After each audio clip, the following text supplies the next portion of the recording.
किसी ने प्रश्न पूछा कि नर्क या स्वर्ग जैसे कुछ स्थान विशेष हैं क्या। ऐसा लगता है कि पाप और पुण्य एवं नर्क और स्वर्ग की कल्पना व्यक्ति को भयभीत या प्रोत्साहित करने के हेतु से की गई है। नर्क और स्वर्ग भौगोलिक स्थान नहीं है, लेकिन मानसिक दशाएं जरूर हैं। लेकिन आदमी का चिंतन सदा ही चीजों को चित्रों में रूपांतरित करता है। आदमी बिना चित्रों के सोच नहीं पाता। आदमी को सोचने में चित्र बड़े सहयोगी हो जाते हैं। हम सबने देखी है अभी भी घरों में टंगी भारत माता की फोटो। वह तो कुछ बुद्धिमान हमारे मुल्क में पता नहीं क्यों नहीं है कि भारत माता को खोज पर नहीं निकलते। फोटो तो घरों में लटकी हुई है भारत माता की, लेकिन भारत माता कहीं खोजने से मिलने वाली नहीं है। लेकिन 1000-2000 साल बाद अगर कोई कहेगा कि भारत माता नहीं थी, तो लोग कहेंगे बिल्कुल गलत कहते हो। देखो, गांधी जी इशारे कर रहे हैं फोटो में भारत माता की तरफ। गांधी जी गलती कर सकते हैं क्या? भारत माता जरूर रही होगी, या तो कहीं गुहा कंदराओं में छिप गई है हमारे पाप की वजह से। आदमी जो भी समझना चाहे उसे चित्रों में रूपांतरित करता है। असल में जितना हम पुराने में लौटेंगे उतने ही पिक्टोरियल लैंग्वेज बढ़ती जाती है। असल में दुनिया की पुरानी भाषाएं चित्रात्मक हैं। जैसे चीनी अभी भी चित्रों की भाषा है। अभी भी शब्द नहीं है, वर्ण नहीं है, चित्र है। चित्रों में ही सारा काम करना पड़ता है। इसलिए चीनी सीखना बहुत मुश्किल मामला हो जाता है। साधारण भी कोई सीखे तो 10-15 साल तो मेहनत करनी ही पड़ेगी, क्योंकि कम से कम 10-20 हजार चित्र तो उसे याद होने ही चाहिए। अब चीनी में अगर झगड़ा लिखना है तो एक झाड़ू बनाकर उसके नीचे 2 औरतें बिठानी पड़ती हैं, तब पता चलता है कि झगड़ा है। बिल्कुल पक्का झगड़ा हो तो वही एक झाड़ के नीचे 2 औरतें। इससे बड़ा झगड़ा और क्या हो सकता है? सारी दुनिया की जितने हम पीछे लौटेंगे उतनी चितना पिक्टोरियल हो जाती है। अभी भी हम सब सपना देखते हैं तो उसमें शब्द नहीं होते, चित्र होते हैं। क्योंकि सपना जो है वह प्रिमिटिव बहुत पुराना है, नया नहीं है। 20वीं सदी में भी 20वीं सदी का सपना देखना मुश्किल है। सपना तो हम देखते हैं कोई लाख साल पुराना, उसका ढंग लाख साल पुराना होता है। इसलिए बच्चों की किताबों में चित्र ज्यादा रखने पड़ते हैं और शब्द कम रखने पड़ते हैं, क्योंकि बच्चा शब्दों से नहीं समझ सकेगा, चित्रों से समझेगा। अभी गणेश जी का नाहक गणेश जी की फंसाना पड़ता है। तो जितना हम पीछे लौटेंगे उतने सारे मानसिक तत्व हमें भौगोलिक बनाने पड़े। स्वर्ग चित्त की एक दशा है, जब सब सुखपूर्ण है, सब शांत है, सब फूले खिले हैं, सब संगीत से भरा है। लेकिन इसे कैसे कहें, इसे ऊपर रखना पड़ा। नर्क है जहां की सब दुख है, पीड़ा है, जलन है, नीचे रखना पड़ा। नीचे और ऊपर वैल्यूज बन गई। ऊपर वह है जो श्रेष्ठ है, नीचे वह है जो बुरा है, निकृष्ट है। फिर जलन, दुख, पीड़ा को आग की लपटें बनानी पड़ी। स्वर्ग तो शीतल, शांत, एयर कंडीशनिंग की व्यवस्था करनी पड़ी। लेकिन वे सब चित्र हैं। लेकिन जिद पीछे पैदा होती है, जिद पुरोहित पैदा करवाता है। वह कहता है नहीं, चित्र नहीं है, ये तो स्थान है। अब वह मुश्किल में पड़ेगा, क्योंकि जब खुश्चेव का आदमी पहली दवा अंतरिक्ष में पहुंचा तो खुश्चेव ने रेडियो पर कहा कि मेरे आदमी चांद का चक्कर लगा लिए हैं, कोई स्वर्ग दिखाई नहीं पड़ रहा है। अब यह पुरोहित से झगड़ा है खुश्चेव का। खुश्चेव से पुरोहित को हारना पड़ेगा, क्योंकि पुरोहित दावा ही गलत कर रहा है। कहीं ऊपर स्वर्ग नहीं है, कहीं कोई नीचे नर्क नहीं है। हाँ, लेकिन सुख की अवस्था ऊपर की अवस्था है, नर्क की अवस्था दुख की अवस्था नीचे की अवस्था है।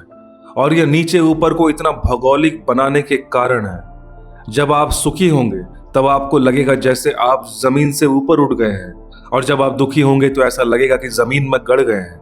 वह बहुत मानसिक फीलिंग है। जब आप दुखी होंगे तो सब तरफ ऐसा लगेगा कि अंधेरा छा गया। जब सुखी होंगे तब ऐसा लगेगा कि चारों ओर आलोक छा गया। वह फीलिंग है, भाव है, अनुभव है भीतरी। जब दुखी होंगे तो ऐसा लगेगा कि जैसे जल रहे हैं, जैसे कोई भीतर से आग जल रही हो। और जब आनंदित होंगे तो भीतर फूल खिलने लगेंगे।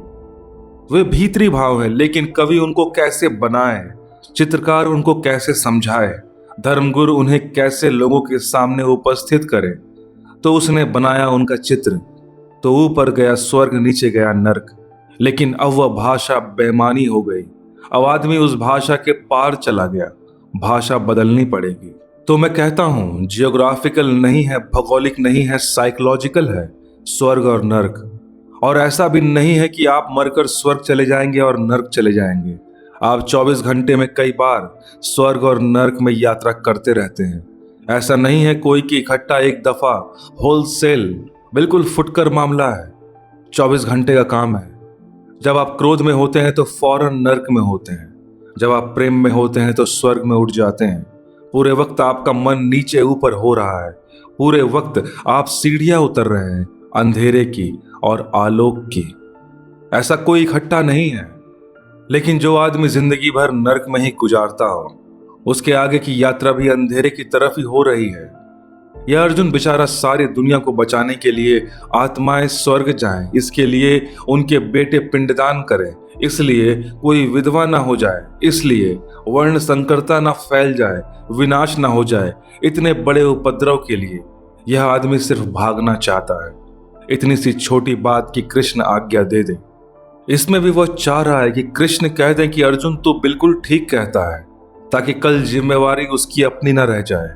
तब वह कल कह सके कि कृष्ण तुमने ही मुझसे कहा था, इसलिए मैं गया था। असल में इतनी भी हिम्मत नहीं है उसकी कि वह रिस्पॉन्सिबिलिटी अपने ऊपर ले ले, कि कह दे कि मैं जाता हूं, क्योंकि तब उसे दूसरा मन उसका कहता है कि कायरता होगी। यह तो उसके खून में नहीं है। यह भागना उसके वश की बात नहीं है। क्षत्रिय है, पीठ दिखाना उसकी हिम्मत के बाहर है। मर जाना बेहतर है, पीठ दिखाना बेहतर नहीं है। यह भी उसके भीतर बैठा है। इसलिए वह कहता है कि कृष्ण अगर साक्षी दे दे और कह दे कि ठीक है, तू उचित कहता है अर्जुन। वह तो कृष्ण की जगह अगर कोई साधारण धातु का बना हुआ कोई पंडित पुरोहित होता तो कह देता कि बिल्कुल ठीक कहता है अर्जुन, शास्त्रों में ऐसा ही लिखा है। अर्जुन भाग गया होता। वह भागने का रास्ता खोज रहा है, लेकिन उसे पता नहीं कि जिससे वह बात कह रहा है उस आदमी को धोखा देना मुश्किल है। वह अर्जुन को पैना गहरे देख रहा है। वह जानता है कि वह क्षत्रिय है और क्षत्रिय होना ही उसकी नियति है, वही उसकी डेस्टिनी है। वह ये सब बातें ऐसी कर रहा है ब्राह्मणों जैसी। ब्राह्मण वो है नहीं, बातें ब्राह्मणों जैसी कर रहा है। दलीलें वह ब्राह्मणों की दे रहा है वह ब्राह्मण नहीं, है वह क्षत्रिय है। तलवार के अतिरिक्त वह कुछ नहीं जानता। एक ही शास्त्र है उसका। असल में अर्जुन जैसा क्षत्रिय दुनिया में खोजना मुश्किल है। मेरे एक मित्र जापान से आए तो किसी ने उन्हें एक मूर्ति भेंट कर दी। उस मूर्ति के एक हाथ में तलवार है और तलवार की चमक है चेहरे पर, और दूसरे हाथ में एक दिया है और दिए की ज्योति की चमक है दूसरे हिस्से पर चेहरे के। जिस तरफ दिया है उस तरफ से मूर्ति को देखें तो लगता है कि चेहरा बुद्ध का है, और जिस तरफ तलवार है उस तरफ से देखें तो लगता है कि चेहरा अर्जुन का है। वे मुझसे पूछने लगे कि यह क्या मामला है। तो मैंने कहा कि अगर बुद्ध के मुकाबले बुद्ध से ज्यादा बड़ा ब्राह्मण खोजना मुश्किल है, शुद्ध ब्राह्मण, तो अर्जुन से बड़ा क्षत्रिय भी खोजना मुश्किल है। और यह जो मूर्ति है जापान में, समुराय सैनिक की मूर्ति है। समुराय के लिए नियम है कि उसके पास बुद्ध जैसी शांति और अर्जुन जैसी क्षमता होनी चाहिए, तभी वह सैनिक है। लड़ने की हिम्मत अर्जुन जैसी और लड़ते समय शांति बुद्ध जैसी। बड़े इम्पॉसिबल की मांग है, बड़े असंभव की मांग है। लेकिन अर्जुन के पास बुद्ध जैसा कुछ भी नहीं है। उसकी शांति सिर्फ बचाव है। उसकी शांति की बातें सिर्फ पलायनवादी हैं। वह शांति की बातें करके भी पछताएगा। कल अर्जुन फिर कृष्ण को पकड़ लेगा कि तुमने मुझे क्यों सहारा दिया। बदनामी हो गई, कुल की प्रतिष्ठा चली गई। वह फिर 25 दलीलें ले आएगा। जैसे अभी 25 दलीलें लाया है भागने के पक्ष में, कल 25 दलीलें लाएगा और कृष्ण को कहेगा कि तुम ही जिम्मेवार हो, तुमने ही मुझे उलझा दिया और भगा दिया। अब सब बदनामी हो गई, अब कौन जिम्मा ले इसका। इसलिए कृष्ण उसे इतने सस्ते में छोड़ नहीं सकते हैं। इतने सस्ते में छोड़ने की बात भी नहीं है। वह आदमी दोहरे दिमाग में है, उसे एक दिमाग पर लाना एकदम आवश्यक है। फिर वह एक दिमाग से जो भी करे, कृष्ण की उसे सहमति हो सकती है।